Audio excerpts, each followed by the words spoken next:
Қазақ эстрадасының жұлдызы Алтынай Жорабаева Стамбулда өткен демалысындағы қызықтарымен енді ғана бөлісуде. Өнер иесі Түркияда болған кезінде аты әлемге әйгілі қасапшы Нүсрет Көкшемен кездескен.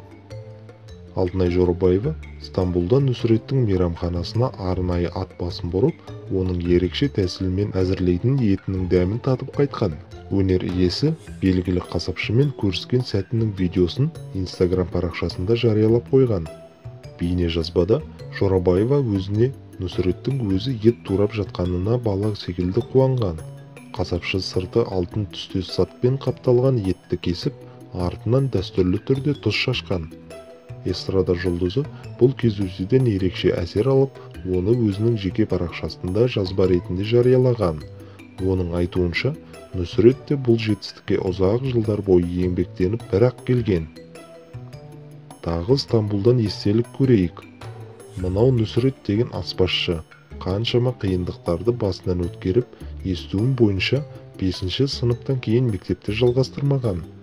Біраз аспазшыларға көмекші болып, ауыр жұмыстары жасап жүріп, керемет аспазшы болуды армандаған екен.